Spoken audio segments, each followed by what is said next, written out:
पैगंबर मूसा यानी मोसेस के जमाने का वाकया है। मूसा ने एक गरीब इंसान को दुआ करते सुना। वो दुआ कर रहा था, ए अल्लाह, तू यदि मेरे सामने होता तो मैं तेरे पैर दबाता। या अल्लाह, तू यदि सामने होता तो मैं तेरे हाथ दबाता, मैं तेरे सिर में तेल लगाता। या अल्लाह, मैं जुएं भी बहुत अच्छे से निकाल देता हूं, तू यदि होता तो मैं तेरे बालों में से जुएं निकालता। मूसा ने यह दुआ सुनी तो उन्हें गुस्सा आ गया। उन्होंने उस व्यक्ति को खूब लताड़ा, कहा कि तुमने कुफ्र किया, अल्लाह तुमसे नाराज होगा, तुमको सजा देगा। वो व्यक्ति अफसोस की हालत में चला गया। इस पर अल्लाह की ओर से मूसा को संदेश पहुंचा। कहा गया, ए मूसा, तुमने मेरे एक बंदे को मुझसे दूर कर दिया। यानी वो व्यक्ति अपनी समझ के अनुसार जैसे भी जुड़ा था, वो अपने रब से अपनी समझ के अनुसार एक लगाव बनाए था। उसकी मोहब्बत इसी में थी कि वो अपने अल्लाह के हाथ पैर दबाने की सोचे, उसके सिर में तेल लगाने और बालों से जुएं निकालने की सोचे। आज हम समाज में देखते हैं तो हम पाते हैं कि जिस प्रकार मूसा ने उस व्यक्ति की मोहब्बत को ना समझते हुए उसको उसके रब से दूर कर दिया, उसी प्रकार हम भी हर दूसरे व्यक्ति को काफिर कह देते हैं, भटका हुआ कह देते हैं। जब अल्लाह के सिर के बालों की जुएं निकालने की बात करने वाला अल्लाह की नजर में काफिर नहीं, भटका हुआ नहीं, तो फिर हम कैसे हर किसी पर काफिर या भटके हुए का लेबल लगा देते हैं।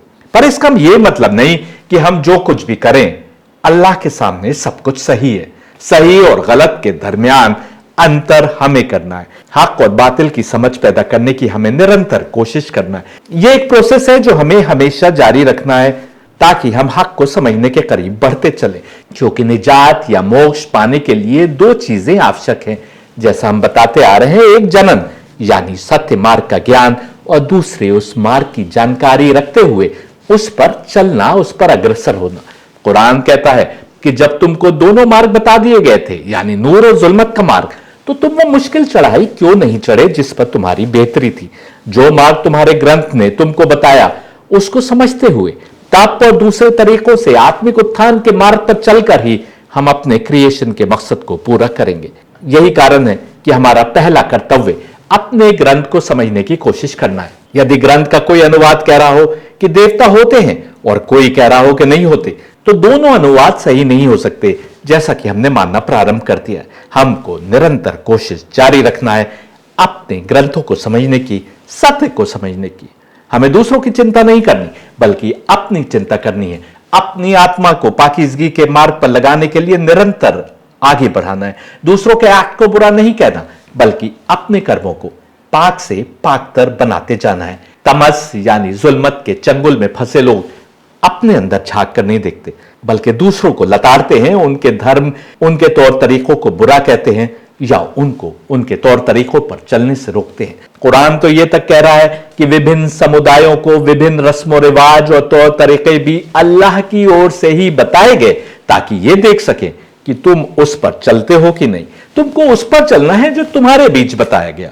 जो भी अवतार आए, रसूल आए, उन्होंने एक ही मार्ग बताया और उस पर चलने के लिए विभिन्न तौर तरीके और रस्में आदि बताई। तुम एक दूसरे की भिन्न रस्मों पर ही लड़ने झगड़ने लगे।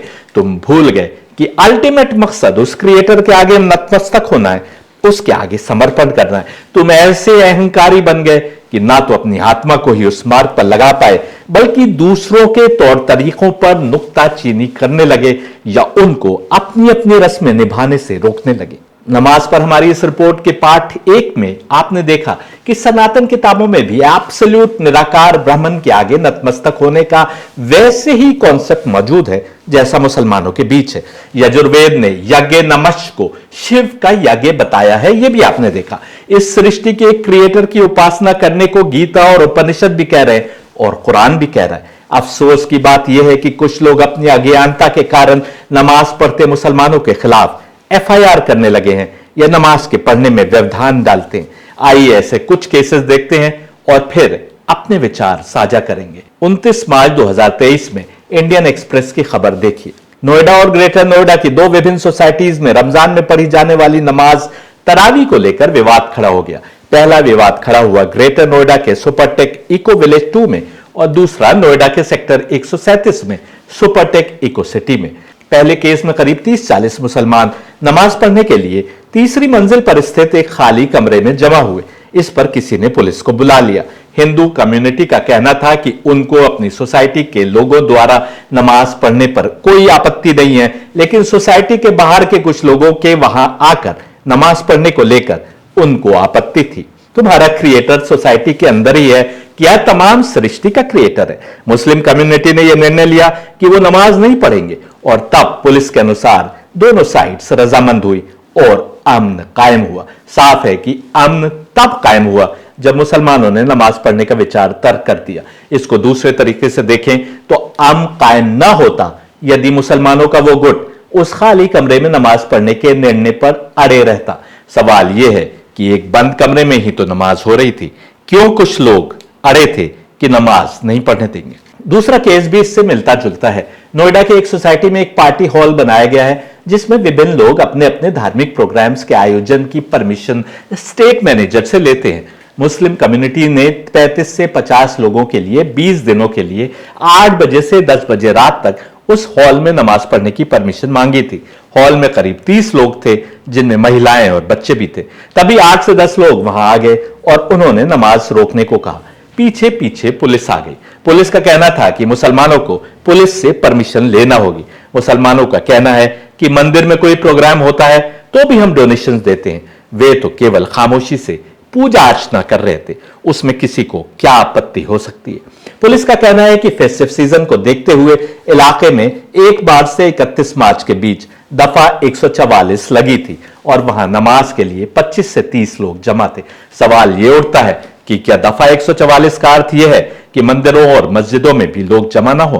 केवल फेस्टिव सीजन के कारण दफा 144 लगाने का क्या औचित्य है? क्या यह इसलिए लगाई गई कि जहां चाहे इसको लागू करके नमाज के महीने में इबादत करते लोगों पर कानूनी कार्रवाई की जा सके?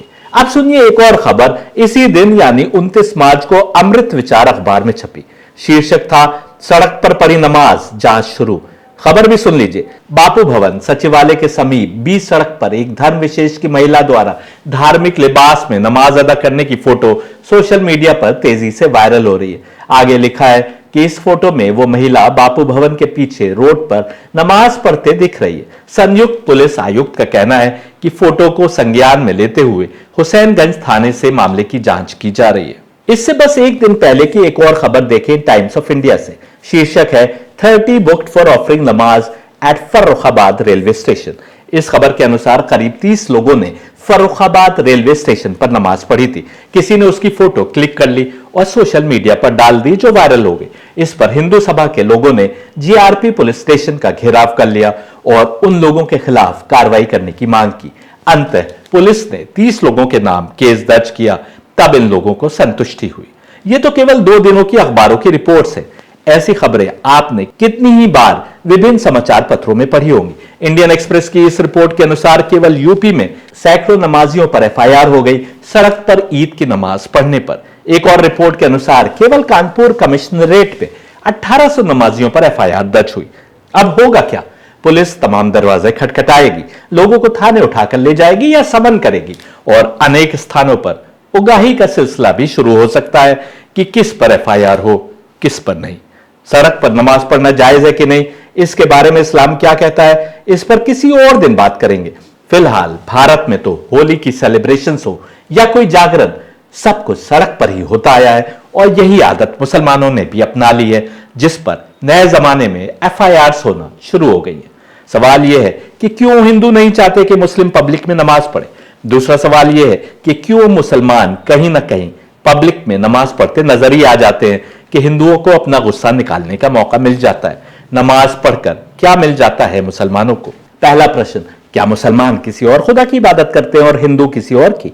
हमने पहले के वीडियोस में दिखाया है कि तमाम सृष्टि का एक रचयिता है जो सर्वज्ञ यानी सब कुछ जानने वाला, सर्वव्यापी यानी हर जगह मौजूद, सर्वशक्तिमान यानी हर शक्ति से अधिक शक्तिशाली खुदा है। इसको मुसलमान अल्लाह कहते हैं। अल्लाह कोई मुसलमानों के खुदा का नाम तो है नहीं, बल्कि अल का अर्थ हुआ अंग्रेजी का दा और इला का अर्थ हुआ गॉड। अल्लाह का अर्थ हुआ दा गॉड।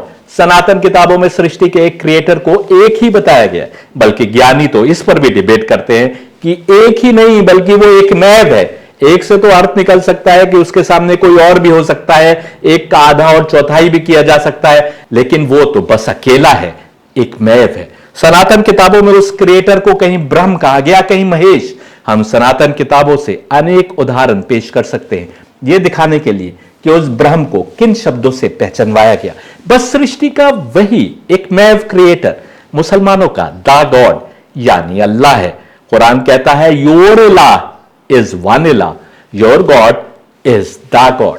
अब सवाल यह है कि जब मुसलमान उसी की इबादत कर रहे हैं जिसकी इबादत के लिए वेद और उपनिषद बात कर रहे हैं और जिस तक इंसानियत को लाने के लिए कृष्ण इतना अधिक कोशिश कर रहे थे कि कई खुदाओं को मानने वाले कौरव कृष्ण के विरुद्ध युद्ध पर आ गए, तो फिर क्यों मुसलमान यदि उस खुदा की इबादत करते नजर आते हैं तो कुछ हिंदुओं को परेशानी होने लगती है। उत्तर सियासत में अधिक है। मुसलमान भी कभी यह नहीं बता पाए कि जिसको वो अल्लाह कहते हैं वो उनके धर्म की उपज नहीं, बल्कि जहां भी अवतार आए, जिस भाषा में भी अवतार आए, उन्होंने बस उसी एक क्रिएटर के आगे नतमस्तक होने को कहा।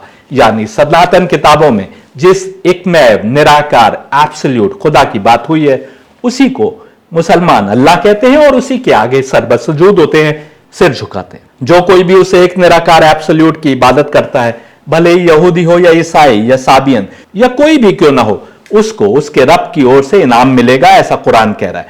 याद रखिए, कुरान के अनुसार धर्म की कैद नहीं है, हर किसी को इनाम मिलेगा। शर्त है तो ये कि वो एक ब्राह्मण में यकीन रखता हो और हिसाब किताब के दिन पर यकीन रखे और अच्छे कर्म करने वालों में से हो। दूसरों को परेशान करके, मार काट करके, पीड़ा पहुंचाकर तुमको कोई इनाम नहीं मिलने वाला।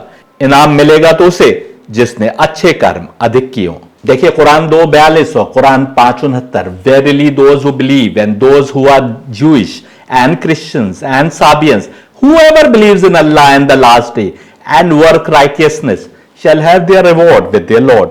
On them shall be no fear nor shall they grieve. whoever की बात हो रही है, कोई भी जो उसे एक निराकार एक मैव खुदा में बिलीव करता है और अंतिम दिन के हिसाब किताब में बिलीव करता है और कर्म करता है अच्छे वाले। और ये बात तो कुरान में बार बार कही जा रही है। कर्मों के ऊपर, अच्छे कर्मों के ऊपर, राइटियसनेस के ऊपर बहुत अधिक ध्यान दिया जा रहा है। कुरान 2:82 सूरह अल बकरा कहता है, and those who believe in the oneness of Allah and do righteous deeds they are the dwellers of paradise they will dwell therein forever. Righteous deeds की बात यहां पर भी हो रही है, अच्छे कर्मों की, सात्विक कर्मों की, जैसा आप गीता में भी देख सकते हैं।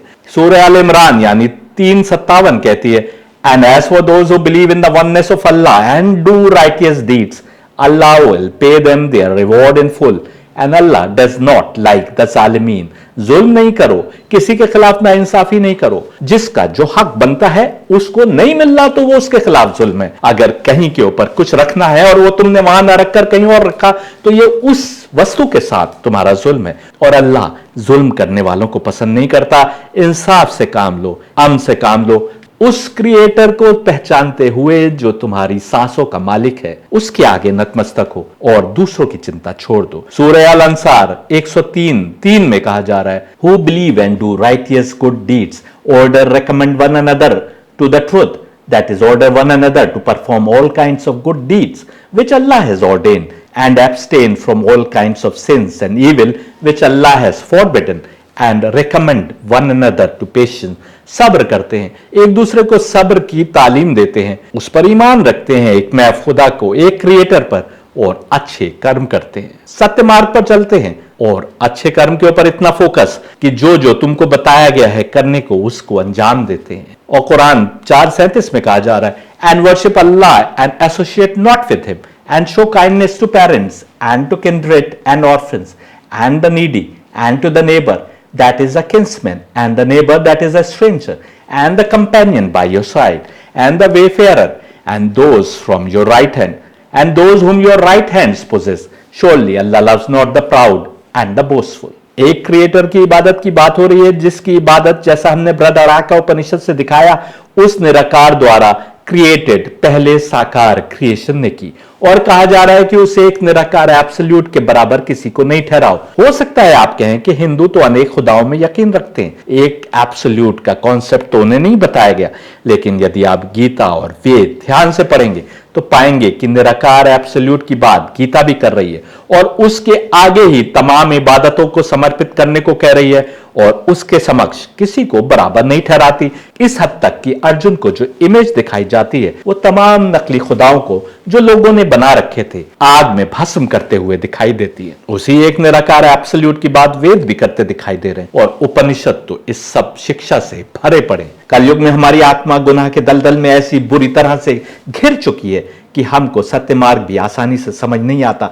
तमस यानी जुल्मत ने हमें गुमराह कर रखा है। शैतान सीधी राह पर बैठकर हमें इधर उधर बहकाता रहता है, बस ये चाहता है कि हम सीधी राह पर न चलें, भले इधर भटकें कि उधर। Quran 7:16 He Satan said, "Now that you have led me astray, I will certainly sit for them in ambush on your straight path." एक ही सीधी राह है जो हर जमाने में बताई गई। विभिन्न इलाकों में जब जब आवश्यकता हुई उस एक क्रिएटर की ओर के अवतार आए, उसकी इबादत, भक्ति और वंदना के रास्ते बताने। इसकी पुष्टि गीता कर रही है जब कहती है 4th चैप्टर के 7वें मंत्र में, Whenever there comes to be laxity in regard to right life, O Bharat, and wrong coming to assert itself, then I bring about the creation of myself. और गीता 4:8 कहती है, To protect those who are good and to destroy evildoers, for establishing righteousness, I assume being age by age. Quran भी righteousness की बात कर रहा है, अच्छे कर्मों की बात कर रहा है। गीता भी अच्छे कर्मों को, राइटियसनेस को एस्टैब्लिश करने के लिए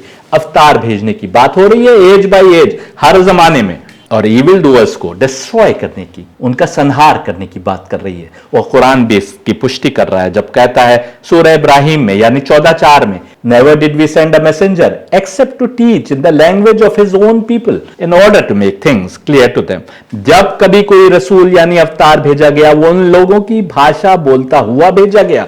यानी यहां भी साफ हो रहा है कि मुसलमान यदि ये समझ रहे हैं कि केवल अरबी भाषा में सत्य मार्ग बताया गया है या अरबी उनकी भाषा है तो ये गलत सोच है, क्योंकि सत्य मार्ग को हर हर स्थान पर, हर हर क्षेत्र में बताने के लिए अवतार आते रहे। मुसलमान बताएं कि जब कोई रसूल या अवतार एक ही सोर्स से भारत और अरब दोनों जगह आया होगा तो क्या उसने यहां कुछ और बताया होगा और अरब में विपरीत बातें बताई होंगी? हिंदू बताएं कि अवतार यदि भारत में आया होगा तो क्या उसने कुछ बताया होगा, और यदि इजिप्ट या ग्रीस या अरब में आया होगा तो कुछ और बताया होगा। भाषा अलग है, तुमने भाषा का अनुवाद अलग अलग तरीके से किया अपनी समझ के अनुसार, और इस प्रकार विभिन्न राहें बना ली। एक ही हकीकत बताई जा रही थी। यदि दो स्थानों पर एक ही सोर्स से अवतार आए तो हमको मानना पड़ेगा कि उन्होंने एक ही सत्य मार्ग बताया जो सनातन था, यानी हर जमाने के लिए था, जिसको कुरान ने अद-दीन अल-क़य्यिम कहा, यानी ऐसा दीन जो हमेशा से एक ही है। सनातन भी यानी जो एक मार्ग हमेशा चलता रहे, सदैव के लिए हो, उसको सनातन कहते हैं। आज यदि विपरीत या विरोधाभासी फलसफे या समझ हमको देखने को मिलती है तो केवल 3 कारण हो सकते हैं। या तो दोनों या दोनों में से एक खुदा की ओर से नहीं है, उसके स्क्रिप्चर्स नहीं है, या हमने उनके द्वारा दी गई शिक्षा का गलत अनुवाद या इंटरप्रिटेशन किया, या हमने उन अवतारों की शिक्षा ही को बदल कर रख दिया। हकीकत यह है कि एक ही शिक्षा वेद, गीता और कुरान के माध्यम से दी जा रही थी। हमने उसे समझा अपने अपने तरीके से, कई जगह तथ्यों को गलत ढंग से समझा और धर्म की दीवारें खड़ी होती गईं। एक ही अवतार के मानने वालों ने जब उस एक अवतार की ही शिक्षा को भिन्न प्रकार से इंटरप्रेट किया तो सेक्ट्स बन गए। जैसे मुसलमानों में देखिए, सुन्नी, शिया, वहाबी, सल्फी, बरेलवी, इस्माइली आदि कितने ही सेक्ट्स हैं। ये सब बने एक ही अवतार मोहम्मद को अल्लाह का रसूल यानी अवतार मानते हुए केवल 1400 सालों में, लेकिन उन्होंने अवतार मोहम्मद की शिक्षा को भिन्न भिन्न प्रकार से इंटरप्रेट किया। यदि अवतार विभिन्न भाषा बोलते हुए आए तो फिर धर्म बन गए, सेक्ट्स नहीं बने। कोई किसी को मान रहा है, कोई किसी को, भूल गए कि एक ही मैसेज दिया जा रहा था और सोर्स एक ही था। सनातन धर्म में भी यही हुआ। वैष्णव, शैव, देवी को मानने वाले, क्या वेद सबको प्रिय नहीं थे? लेकिन सब भिन्न प्रकार से वेदों को इंटरप्रेट कर रहे थे। कृष्ण से जो लड़ने आए वो भी इस धर्म युद्ध में अपने को सही मार्ग पर समझ रहे थे। दोनों फौजें धर्म के भिन्न इंटरप्रिटेशन और समझ के नाम पर लड़ रही थी। उधर ब्रह्म सूत्र कह रहा है, एकम ब्रह्म द्वितीय नास्ते ने ना नास्ते किंचन। The Brahma is one, there is none other, ने नन नॉट द लीस्ट। और जब अवतार मोहम्मद, मुसलमानों के अंतिम पैगंबर, ने कुरान पेश किया तो ये वो समय था जब कलयुग अपनी चरम सीमा पर था। जुल्मत यानी तमस ने एक बार फिर दुनिया से एक रब की इबादत को मिटा दिया था। अंतिम पैगंबर ने पूरा जोर दिया उस निराकार को पहचानवाने के लिए। एक ही खुदा है सारी सृष्टि का और एक ही पैगाम है जो हर जमाने में दिया जा रहा था। हर जमाने में अवतार कई खुदाओं की इबादत से आगे निकलकर इंसान को एक रब की इबादत की ओर लाने को कह रहे थे। ऐसा ही गीता में भी दिखाया गया है, जब अर्जुन को परमात्मा एक इमेज दिखाता है जो सारे नकली खुदाओं को आग में जलता दिखाती है। गीता एब्सोल्यूट गॉड की बात कर रही है, जो कोई और नहीं बल्कि अल्लाह है, निराकार है। गीता में योग की बात हुई है। हम दिखा चुके हैं कि गीता का योग वो नहीं है जो पतंजलि का योग है, जिसमें कुछ आसन का करना योग समझा जाता है। गीता का योग हर वो एक्टिविटी है जिससे इंसान क्रिएटर की इबादत में उससे अपना रिश्ता जोड़ सकता है। यही कारण है कि गीता में कर्म करना भी योग है, अक्ल लगाना भी योग है, साधना भी योग है और यहां तक कि खुदा की याद में रोना भी योग है। हर वो एक्टिविटी योग है जिसमें आत्मा का परमात्मा से संबंध बने, आत्मा परमात्मा के करीब हो। कृष्ण का योग अर्थ है वो एक्सरसाइज जो आपको उससे जोड़ दे। ये अक्ल का प्रयोग करके भी हो सकती है, जिसको बुद्धि योग कहा गया। केवल उसके लिए कर्म करके भी हो सकती है, जिसको कर्म योग कहा गया, या कुरान ने जिसको अमलुस सालिहात कहा। और साधना में बैठकर मेडिटेशन करके भी हो सकती है, नमाज के माध्यम से भी हो सकती है और यहां तक कि उसके आगे गिड़गिड़ा कर रोकर भी हो सकती है। आप ओम का मंत्र जपते रहें और जाने ही नहीं कि वो मार्ग कौन सा है जिससे हमें वहां तक पहुंचना है, तो क्या लाभ। यही बात नमाज के लिए भी कही जा सकती है। तुम रट्टू तोते की तरह नमाज पढ़ो और मकसद ना समझो तो तुम्हारा उद्धार नहीं। नमाज तो मोमिन की मेराज है, उसे आज तक ले जाने का माध्यम है, आसमानों की बुलंदियों तक उसकी आत्मा को पहुंचाने का माध्यम है, उसे मोक्ष यानी निजात की मंजिल तक ले जा सकती है यदि मकसद समझते हुए इबादत की, यदि आत्मा को पाक करने और उससे जोड़ने की नियत से तुमने नमाज पढ़ी। अंतिम पैगंबर ने कहा कि तुम देखना चाहते हो कि तुम्हारी नमाज कबूल हुई, तो यह देखो कि नमाज के बाद तुम में कोई अच्छाई पैदा हुई कि नहीं। अच्छाई कब पैदा होगी? अच्छाई तब पैदा होगी जब नमाज के दौरान आत्मा का परमात्मा से संबंध पैदा होगा। जब ऐसा होगा तो आत्मा पाकीज़गी की राह पर कुछ आगे बढ़ेगी और आत्मा की पाकीज़गी इंसान के कैरेक्टर में नजर आएगी। इंसान खुद अपने अंदर बेहतर महसूस करेगा, वह अपने अंदर बुराइयां कम होती देखेगा और अच्छाइयां बढ़ती देखेगा। आत्मा यानी रूह यदि बुराइयों में लिप्त है तो यह नहीं हो सकता कि इंसान परमात्मा से संबंध बना सके। परमात्मा से संबंध बनने का अर्थ ही यह है कि बुराइयों में कमी हो और अच्छाइयों में बढ़ोतरी हो। एक सीढ़ी से उतरो और दूसरी सीढ़ी की ओर चढ़ो। यह कैसे मुमकिन है कि नमाज कबूल भी हो रही हो और कोई मां बहन की गालियां भी दे रहा हो, तराजू में डंडी भी मार रहा हो, किसी पड़ोसी को नुकसान पहुंचा रहा हो, या अपने ऑफिस में बैठा समय को वेस्ट कर रहा हो, या फिर हिंसा में लिप्त हो। इस मानी में देखें तो नमाज भी योग है। नमाज तो मुसलमान को बेहतर इंसान बनने के लिए प्रेरित करती है। आप उस नमाज पर पाबंदी लगा रहे हैं, आप योग पर पाबंदी लगा रहे हैं जब मुसलमान को नमाज पढ़ने से रोकते हैं। कुरान का सूरह वल असर कहता है हर जमाने में केवल एक ही सत्य मार्ग है और उस मार्ग पर चलने वालों के अतिरिक्त हर कोई घाटे में है। और वो सत्य मार्ग यह है कि जो ईमान लाया, यानी जिसने उसके क्रिएशन प्लान को जान लिया, जिसने अच्छे कर्म किए, उस क्रिएशन प्लान को याद रखते हुए जो हमारे और क्रिएटर के दरमियान है, या जैसा कि गीता कह रही है कि फल की चिंता किए बिना, केवल उसके लिए जिसने अपने को सत्य मार्ग पर चला दिया, या जैसा कुरान का सूरा कह रहा है कि जिसने अपनी आत्मा को उत्थान की मुश्किल चढ़ाई पर लगा दिया और जिसने सब्र किया यानी सेल्फ कंट्रोल किया। गुस्सा आ रहा है तो पी गया, वासनाएं खींच रही हैं दुनिया में, लेकिन अपनी आत्मा के उत्थान की कोशिश में लगा रहा। मन में किसी चीज का मोह या लालच जाग रही है तो मन को वश में रखा, गुरूर, घमंड, ईर्ष्या आदि को कंट्रोल किया। जैसा कि उपनिषद कहते हैं अपनी सेंसेस को इनवर्ड लुकिंग बना लिया, यानी बस आत्मा को परमात्मा से जोड़ लिया। यही रास्ता हर जमाने में सच्चा रास्ता है। सवाल यह है कि यदि ऐसा है तो हिंदू को नमाज क्यों नहीं बताएगी? कारण बताएं, इससे पहले आपको याद दिला दें कि वेद भी नमश नाम के यज्ञ की बात कर रहा है। नमाज अरबी का शब्द नहीं है, इसका मूल शब्द संस्कृत है। एक क्रिएटर के आगे समर्पण का कुछ ना कुछ कॉन्सेप्ट यहां भी मौजूद, वहां भी मौजूद। इसका एक और कारण है जो हिंदुओं को समझना होगा। मुसलमान होते हुए हमारा मानना है कि एक ही रब की ओर से विभिन्न ग्रंथ आए, जिसमें पहले वेद हैं और अंतिम कुरान है। वेद कब इंसान के बीच में आए जरा सोचिए। हिंदू मानते हैं कि वेद हर जमाने से थे, ऐसा ही मुसलमान कुरान के बारे में मानते, लेकिन कोई समय तो होगा जब वेद हिंदुओं के बीच में धरती पर आए होंगे। ग्रंथों में लिखा है कि ऋषियों के मस्तिष्क में तप प्रभाव और देव प्रसाद के तौर पर वेद अवतरित हुए। यानी साफ है कि वेद किसी समय में ऋषियों के मस्तिष्क में डिवाइन इंस्पिरेशन के रूप में आए, ऐसे समय में जब दुनिया में काफी इंसान बस चुके थे। हिंदुओं की मान्यता के अनुसार पृथ्वी पर जिंदगी को या समय को 4 कालों में बांटा गया है। पहला है सतयुग, दूसरा त्रेता युग, तीसरा द्वापर युग और अंतिम है कलयुग। राम त्रेता युग के अवतार थे और कृष्ण द्वापर युग के अवतार थे। राम भी कुछ उपनिषद में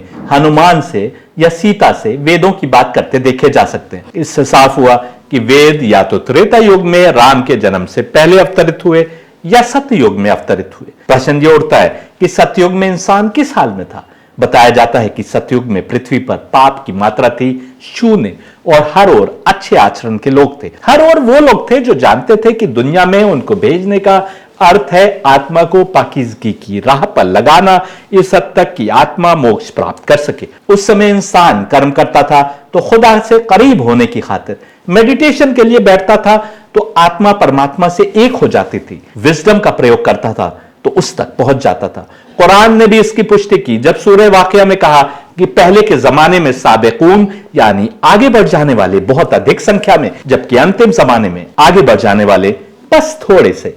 फिर इंसान गुनाहों में लिप्त होता गया, वो अपनी आत्मा को साधना भूल गया, ऐसे कर्म करना भूल गया जो उसकी आत्मा को तरक्की की राह पर लगा सके। कुरान इसकी भी पुष्टि करता है जब कहता है कि जब तुमको अच्छा बुरा मार्ग बता दिया गया था तो तुम उस मुश्किल चढ़ाई पर क्यों नहीं चढ़े जिस पर तुम्हारी बेहतरी थी। यह मुश्किल चढ़ाई का चढ़ना कोई हिमालय की ट्रैकिंग नहीं थी, यह मुश्किल चढ़ाई थी आत्मा का निरंतर उत्थान, उसका पाकीज़गी की राह पर आगे बढ़ना कि आत्मा उस मंजिल तक पहुंच सके जहां उसके लिए बेहतरी थी। आहिस्ता आहिस्ता दुनिया में गुनाह बढ़ते गए। सतयुग से हम त्रेता युग में आए जिसमें पाप बढ़ चुके थे। रावण जैसे अहंकारी इस युग में देखने को मिले। समय और बदला, पाप दुनिया में बढ़ते जा रहे थे। लोग कहते तो थे कि वो वेद पर चल रहे हैं, लेकिन उनकी जिंदगी महज कुछ रस्मों को धर्म के नाम पर निभाने के अतिरिक्त कुछ नहीं रह गई थी। वो कुल देवताओं के रूप में पूजा कर रहे थे। देवताओं में से कोई किसी का कुल देवता था, कोई किसी का। देवताओं के अतिरिक्त अनेक अनेक खुदा बना रखे थे। ऐसे समय में कृष्ण आए, द्वापर युग के अंत के समय, तब जब कलयुग बस प्रारंभ ही होने वाला था। उन्होंने कहा तुम महज कुछ रस्मों को निभाने के अतिरिक्त एंटरटेनमेंट में गर्क हो। उन्होंने फिर से आत्मा को साधने की राह बताई, लेकिन मनुष्य की आत्मा तो बीमारियों का शिकार हो चुकी थी। हिंदू कह तो रहे थे कि वेद पर चल रहे, लेकिन इस हद तक आत्मा गिरावट का शिकार हो चुकी थी कि कृष्ण को कहना पड़ा कि ये सारे लोग, धर्मगुरु भी, ब्राह्मण भी, मरे हुए लोग हैं। यानी इनकी आत्मा गिरावट की ऐसी दलदल में फंस चुकी है कि अब निकलना मुमकिन नहीं। उन्होंने अर्जुन से कहा कि यदि वो इनको कत्ल करेंगे तो वो महज एक औपचारिकता होगी, क्योंकि ये तो पहले से ही मरे हुए लोग हैं। ऐसे मरे हुए लोग कि समय के अवतार को भी नहीं पहचान रहे थे। एब्सोल्यूट की इबादत के स्थान पर अनेक खुदाओं की पूजा कर रहे थे, लेकिन समझ रहे थे कि वो वेद के मार्ग पर हैं। कृष्ण की शिक्षा का असर कुछ पर हुआ, लेकिन अनेक आत्माएं तो गुमराह हो चुकी थी। कृष्ण के जाने के बाद कलयुग प्रारंभ हो गया। इंसान इस हद तक भटक चुका था कि वो आत्मा को मार्ग पर लगाना ही भूल गया था। देखो अपने चारों ओर कितने लोग तुमको आत्मा को उस मार्ग पर लगाने की कोशिश करते नजर आते हैं जिस पर मोक्ष है। कितने लोग हैं कि जो मोक्ष की कोशिश में कुछ करते नजर आते हैं। यह है आत्मा की गिरावट के कारण। दुनिया अंधेरे में थी। दुनिया में जितनी सभ्यताएं थी जहां मनुष्य बसता था, इंडिया हो कि मेसोपोटामिया, ग्रीस हो या रोम या इजिप्ट या चाइना, हर ओर अंधेरा था। रिवायतों के अनुसार बस गिनती के मोमिन रह गए थे। मोमिन यानी वो जो खुदा से जुड़ाव बनाए हैं, जो उसके आगे अपने को नतमस्तक किए। हदीसों में आया है कि जब अंतिम पैगंबर आए उस समय कयामत शुरू हो चुकी थी, यानी एंड टाइम्स की शुरुआत हो चुकी थी। एंड टाइम्स यानी कलयुग। हर तरफ अंधेरा छाया हुआ था। जुल्मत यानी तमस ने आत्माओं को जकड़ रखा था। आत्माएं निकलने लायक नहीं थी। ऐसे में अंतिम अवतार के रूप में पैगंबर आए। जैसा हमने कहा, बीमारियों में लिप्त थी। सत्य मार्ग को पहचान कर चलना तो दूर, अब मनुष्य अपनी आत्मा को साधने में भी नाकाम था। एक बार फिर कोशिश हुई कि कुछ और आत्माएं मोक्ष यानी निजात के रास्ते पर आ जाए। ऐसे में तुम चाहो कि वही बातें की जाए जो सत्य युग या त्रेता युग में की गई थी, तो यह कैसे मुमकिन है। रूल्स और रेगुलेशंस बताए गए ताकि आत्माओं को आदत डाली जा सके। एब्सोल्यूट गॉड यानी अल्लाह को याद रखने के लिए एक्सरसाइजेस बताई गई जिनसे खास वक्तों पर मनुष्य अपनी आत्मा को मार्ग पर लगाने की कोशिश कर सके। 5 बार कंपलसरी किया गया नमाज का पढ़ना। शायद 5 बार की कोशिश आत्मा को साधने में लाभप्रद साबित हो सके। शायद मनुष्य नमाज के 5 बार के कंपलसरी योग से आत्मा को उत्थान की राह पर लगा सके। बताया गया कि देखना चाहते हो कि नमाज कबूल हुई तो यह देखो कि नमाज के बाद तुम में कोई अच्छाई पैदा हुई कि नहीं। यानी हर कोई अब भी आत्मा को साध नहीं पाएगा। 5 बार की कोशिश करना लाजमी करार दिया गया। जो कोशिश करेंगे उनमें से जो समझ रखते हुए अपनी रूह को अल्लाह से जोड़ने की मंशा रखते हुए इबादत करेंगे, वे बेहतर इंसान बनते जाएंगे। अब हर कोई इस लायक नहीं था कि निजात यानी मोक्ष की मंजिल तक पहुंच जाता। अब जन्नत और दोजख बताई गई, डराया गया शायद डर कर ही तुम कुछ अच्छे कर्म करो। जहन्नुम के डर या जन्नत की लालच में शायद तुम अब वो कर्म करो जिसके लिए तुमको क्रिएट किया गया था। उपनिषद और कुरान दोनों बता रहे हैं कि हमारे क्रिएशन का मकसद अपने रब की इबादत करना। इबादत करने वाले अधिक हों इसके लिए अवतार आते रहे। याद रखो गीता का वो पाठ जब कृष्ण कह रहे हैं कि तुम्हारे कर्म इस दुनिया को विध्वंस की ओर ले जा रहे हैं, लालच या डरा कर ही सही। कलयुग में यदि तुम अच्छे कर्म करोगे तो दुनिया की आयु बढ़ेगी, नहीं तो दुनिया समाप्त होने की ओर बढ़ रही है। कलयुग का अंत तय है, देर या सवेर। पैगंबर मोहम्मद ने आकर इस दुनिया को सात्विक कर्म की ओर फिर से न डाला होता तो कब की दुनिया विध्वंस के लेवल तक पहुंच चुकी होती।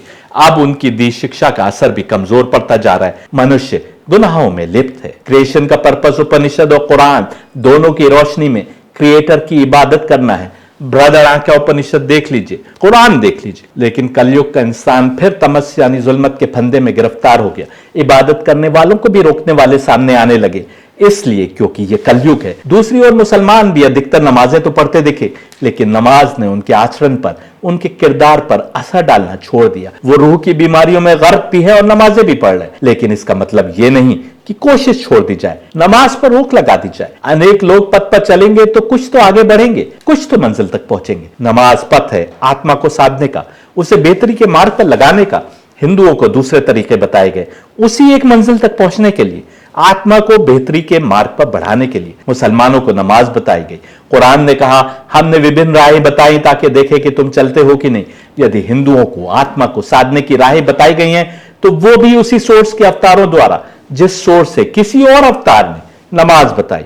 अब यदि कोई हिंदू नमाज पर रोक लगाने लगे तो वो सृष्टि के एक रब की इबादत और बेहतरी की कोशिश में लगे मुसलमान की राह में अड़चन पैदा कर रहा है, जिसका करना उसके अपने धर्म की शिक्षा से भी विपरीत है। अब आपकी समझ में आया कि मुसलमानों को इतना डूज और डोंट्स क्यों बताए गए। ये करना है, 5 बार की नमाज फर्ज, 1 महीने के रोजे आवश्यक, और बहुत कुछ कि ये करना है, ये नहीं करना है, ये वाजिब है, ये गुनाह है, ये कर लो तो बेहतर है, ये ना करो तो बेहतर है। ये भी कहा जाता है कि कुरान में डराया जा रहा है, जहन्नुम की आग में डाले जाने की बात हो रही है, सजा की बात करता है, जबकि उपनिषद आदि में केवल मोक्ष की बात हो रही है। मुसलमानों पर यह आरोप लगाते हैं कुछ लोग कि उनका धर्म दूसरे स्तर का है और जो धर्म मोक्ष की बात कर रहा है वो एक बेहतर स्तर का है। इसका कारण केवल वही समझ सकता है जो हिंदुओं के 4 युगों के कॉन्सेप्ट को जानता है। असल में तो इस्लाम की शिक्षा ही गीता के उस सेंटेंस को परिभाषित करती है जिसके अनुसार जब जब धर्म की हानि होती है और अधर्म बढ़ जाता है तब तब सत्यमार्ग को फिर से दिखाने और अधर्मियों का नाश करने को परमात्मा का अवतार आता है। यदि जमाना बदला, कलयुग में लोगों की आत्मा विभिन्न बीमारियों में ग्रसित रहने के कारण मोक्ष के मार्ग से दूर हो गई, तो अब जरूरी था कि उसको डूज और डोंट साफ साफ बता दिए जाए। तुम्हारी आत्मा अब कैपेबल नहीं है कि अपने आप अपने से आगे बढ़ सके। अब तुमको इन डूज और डोंट्स का सहारा लेना होगा आत्मा को साधने के लिए। आप समझे क्यों नमाज मुसलमानों के लिए अनिवार्य की गई। कम से कम इस 5 बार की एक्सरसाइज से तुम शायद सीख सको आत्मा को खुदा की राह पर लगाए रखने का मार्ग। हमको समझना होगा कि कलयुग की आत्माएं बीमारियों में जकड़ी होने के कारण स्वयं कैपेबल नहीं रह गई कि मेडिटेशन, साधना, योग के विभिन्न तरीकों से अल्लाह से जुड़ी रह सके। अपने आसपास देखिए कितने लोग दिखाई देते हैं ये रिश्ते बनाए हुए। हालांकि ऐसा नहीं है कि कोई भी नहीं आगे बढ़ सकता। आज भी कुछ लोग यदि कोई एक तरीका अपना ले तो उस पर भी आगे चलते हुए मोक्ष तक पहुंच सकते हैं। पैगंबर मोहम्मद जब कलयुग के अंत में आए तो 5 बार उससे जुड़ने की कोशिश को मैंडेटरी बना दिया गया। यह खास कलयुग के अंत के लोगों के लिए रूलिंग थी, क्योंकि इसके बिना वो भूल चुके थे कि कैसे अपनी आत्मा को खुदा के मार्ग पर लगाकर साध सके। नमाज पढ़ने वालों में से कुछ ही वो कनेक्ट बना पाते, अधिकतर केवल एक रिचुअल एक्सरसाइज तक ही सीमित रहते। हमारी क्रिएशन का मकसद सृष्टि के एक रचिता द्वारा रचित क्रिएशन प्लान को जानते हुए सीधे सरल रास्ते पर इबादत के रास्ते आगे बढ़ते हुए अंत अनमैनिफेस्ट यानी निराकार की समझ तक पहुंचना है। नमाज में एक पोजीशन होती है जिसको सिजदा कहते हैं। इसमें शरीर के 8 अंग धरती से जुड़े होते हैं। ये रब के आगे सरेंडर की सबसे बेहतरीन पोजीशन बताई गई है। इसको साष्टांग आसन कहते हैं। हिंदुओं में इस पोजीशन को सदियों से साष्टांग प्राणायाम के नाम से जाना जाता है। इसकी संधि करें तो यह हुआ सा अष्ट अंग, 8 अंगों के साथ प्रणाम। केवल नमाज की हालत में सिजदे में ही 8 अंग जमीन को छूते हैं। यही साष्टांग आसन था जिसको हम भूल गए। नमाज कुछ नहीं बल्कि योग है, क्योंकि योग का अर्थ है जुड़ना। इसके 8 फोल्ड पाथ है, जैसे यम नियम। भारत में भी नमाज का कॉन्सेप्ट किसी न किसी शक्ल में मौजूद था, जो हमने दिखाया, जो समय के साथ लुप्त हो गया। नमाज अरबी या फारसी भाषा का शब्द भी नहीं है। अरबी में तो इसको सलात कहते हैं। यह पूर्णतया भारतीय मूल का शब्द है। इसके रूट संस्कृत में नमाज बना है नमा और अजा से, यानी अजन्मे को नमन। उस अजन्मे को नमन करना नमाज है। अंतर है तो सिर्फ भाषा का। मुसलमान अरबी भाषा में नमाज अदा करता है, तुम कुछ श्लोक संस्कृत में पढ़ते हो।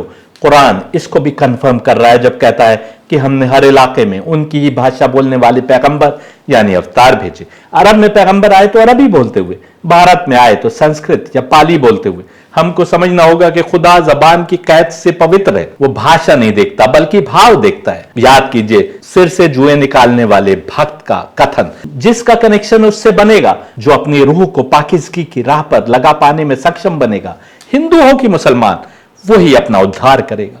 कुरान कह रहा है हमने विभिन्न रिचुअल्स बनाए ताकि देखें कि तुम उस पर चलते हो कि नहीं। जो रिचुअल्स भारत में आए अवतारों ने बनाए, हिंदुओं को उनको पहचानना है कि क्या वो वाकई उनके अवतार द्वारा बताए गए रिचुअल्स हैं कि नहीं, और यदि हैं तो उन पर चलना है। इसी प्रकार जो शिक्षा पैगंबर मोहम्मद ने दी, मुसलमान का फर्ज है कि उसको समझे और उस पर चले, क्योंकि यह शिक्षा सृष्टि के एक रब की ओर से है। उसको यदि हम अपने ऑर्गन्स ऑफ एक्शन और सेंसेस का मालिक मानते हैं, अपनी जानों का मालिक मानते हैं, तो हमको उसके अवतारों द्वारा बताए गए मार्ग को समझना होगा और उस पर चलना होगा।